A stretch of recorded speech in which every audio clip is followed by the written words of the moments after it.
Hema committee റിപ്പോർട്ടിൽ സർക്കാർ പൂഴ്ത്തിയ ഭാഗങ്ങൾ പുറത്തുവിടുന്നതിൽ തീരുമാനം ഇന്ന് ഉണ്ടാകും. വിവരാവകാശ കമ്മീഷണർ തീരുമാനമെടുത്താൽ ഇന്ന് തന്നെ പൂഴ്ത്തിയ ഭാഗങ്ങൾ പുറത്തുവന്നേക്കും. സലീം മാലിക് വിവരങ്ങളുമായി തിരുവനന്തപുരത്ത് നിന്ന് ചേരുന്നുണ്ട്. സലീം, ഈ കോടതിയുടെ നിർദ്ദേശം, അതുപോലെ വിവരാവകാശ കമ്മീഷണർ നിർദ്ദേശം, ഇതൊക്കെ ഉണ്ടായിട്ടും സർക്കാർ പൂഴ്ത്തിയ ഭാഗങ്ങൾ അത് പുറത്തു വരുമോ എന്നുള്ളതാണ് എല്ലാവരും ഉറ്റുനോക്കുന്നത്. ഇന്നത്തെ തീരുമാനം സംബന്ധിച്ച് സൂചനകളുണ്ടോ സലീം?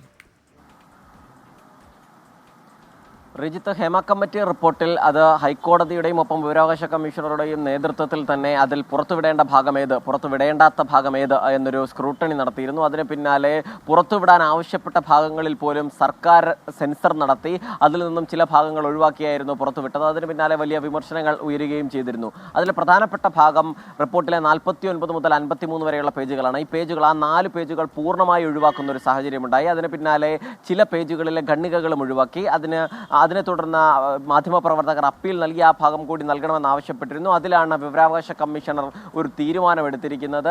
അത്തരത്തിൽ ആ ഭാഗങ്ങൾ പുറത്തുവിടണം എന്ന് തന്നെയാണ് ആ തീരുമാനം. പക്ഷേ അത് ഏത് ഭാഗങ്ങളൊക്കെ പുറത്തുവിടണം എന്നത് സംബന്ധിച്ച് ഇന്നായിരിക്കും അതിലൊരു തീരുമാനം ഉണ്ടാവുക. അങ്ങനെ ഇന്ന് തന്നെ ആ തീരുമാനം വന്നാൽ, ഏതൊക്കെ ഭാഗം പുറത്തുവിടണമെന്ന തീരുമാനം വന്നാൽ ഇന്ന് തന്നെ ആ ഭാഗങ്ങൾ പുറത്തു വന്നേക്കും. അങ്ങനെയെങ്കിൽ വീണ്ടും ഒരു കോളിളക്കം ഉണ്ടാകാനുള്ള സാഹചര്യങ്ങളൊക്കെ ഉണ്ട്. കാരണം സർക്കാർ എന്തുകൊണ്ടാണ് ആ ഭാഗങ്ങൾ ഒഴിവാക്കിയത് എന്നതിൽ പോലും ഇപ്പോഴും ഒരു വ്യക്തതയില്ല.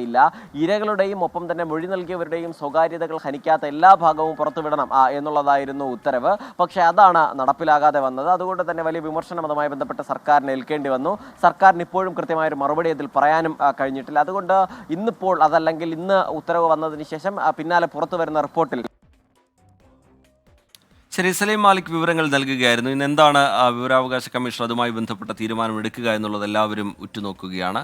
അതിലെ ഈ വിവാദ ഭാഗങ്ങൾ പുറത്തു വരുമോ, അത് വലിയ കോളിളക്കങ്ങൾക്ക് വഴിവെക്കുമോ എന്നുള്ളതാണ് വരും മണിക്കൂറിലെ പ്രധാനപ്പെട്ട ഒരു ചോദ്യം.